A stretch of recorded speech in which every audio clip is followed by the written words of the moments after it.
Your world just got more complicated. What does it mean for Canada? What does it mean for you? Welcome to a special edition of Nature Labs. I'm your host, Simon Jackson, and class starts right now.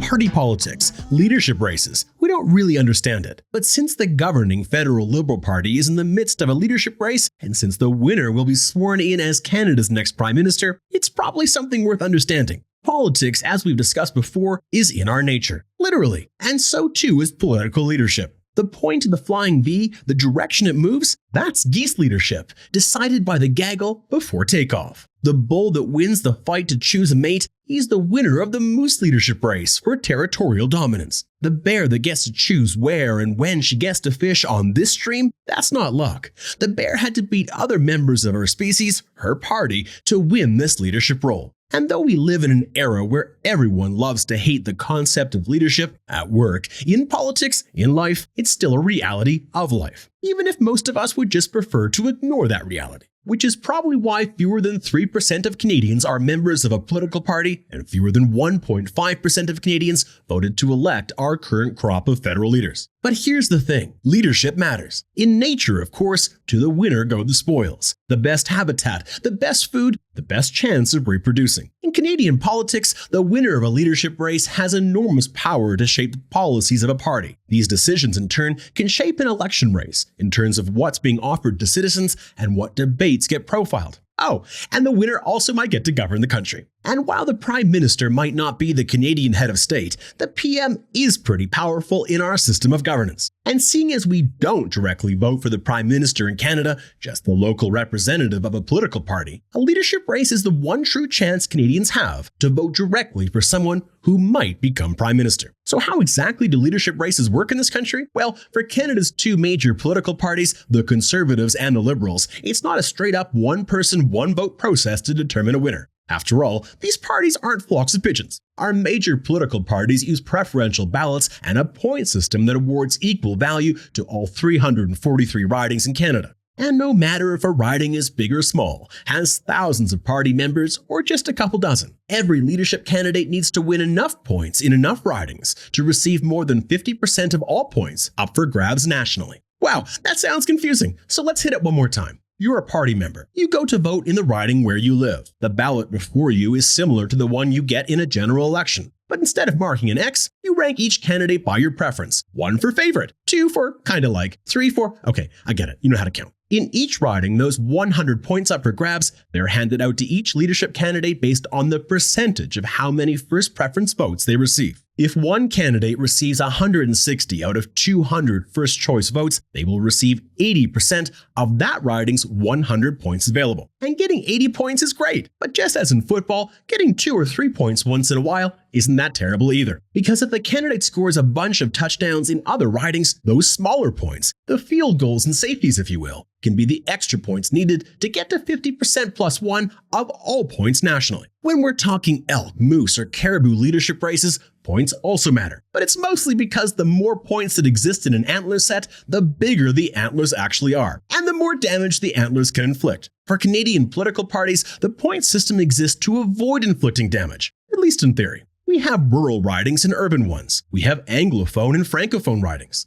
We have ridings where a party does well and ridings where they don't do so well. To ensure party members and the issues that matter to them have an equal voice in a leadership race, Liberals and Conservatives have implemented this point system. Make sense? Good. Moving on to the party convention. You see, as fun as winning a leadership fight might be, it's even more fun to do so with a little je ne sais quoi. With lights, cameras, and the prerequisite thundersticks, the boring cast the ballot, count the point system gets a little jazzed up when representatives from the party in each riding and the various leadership teams gather to hear the results. Is that altogether different from an otter leadership race? Actually, yes, totally. Anyway, the political party convention is where the preferential part of the ballot comes into play. You see, for Justin Trudeau and Pierre Poilievre, their conventions weren't that suspenseful. In both cases, the leaders received more than 50% of all points available. They won on the first ballot, beating their competition decisively. Like this fella. Nice for them. But conventions aren't always so straightforward. If a leadership candidate doesn't receive 50% of all points available, the race moves to a second ballot, with the candidate who received the fewest votes on the first ballot being eliminated. Instead of party members re-voting, the eliminated candidate's votes are reassessed. The leadership candidate who was ranked as the second preference on each ballot gets the eliminated candidate's votes. That in turn shifts the voting percentage in each riding, and that of course changes the overall point totals for each remaining candidate. Now, is that how otters settle disputes when one otter can't get big enough to win a key fishing spot outright?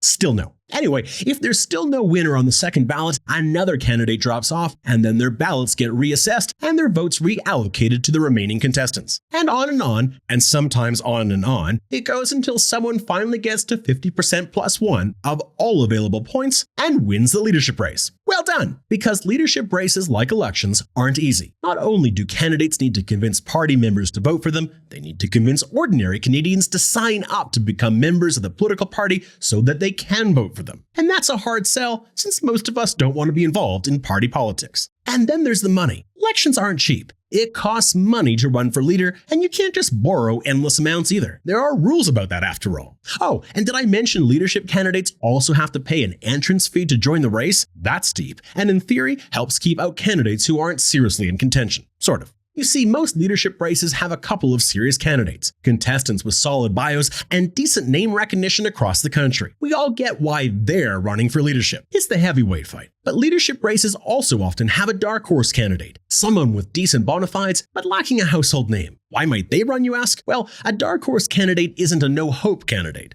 The dark horse still has a chance. That's in part because the candidate, while not a household name to everyday Canadians, might be a household name for party members, and they're the ones who vote. Still, a dark horse is a dark horse for a reason, and they know their odds are long. And it's why they usually have other motives for tossing their hats into the ring. Like they can help crown the winner. How so? Well, if neither of the heavyweight candidates receive 50% plus one on the first ballot, they're going to need to get the additional points to win from another candidate's ballot. And while no-hope candidates might offer a couple of extra points, the dark horse candidate might offer the big points needed to cross over the finish line. That means a dark horse candidate, while still trying to win, might cut a deal with one of the heavyweight favorites. Like, I'll ask my supporters to list you as their second preference if you ask your supporters to list me. Oh, and because your odds are better than mine, maybe you should adopt a couple of my policies as part of your platform, and maybe give me a nice cabinet job too if you win. See? Quid pro quo. Now that's a deal a coyote and a badger can get behind, and a dark horse candidate. So that's why they run. But what about the no-hopers? Who are these people? Do party members even care who they are? Well, okay, sure, some people care.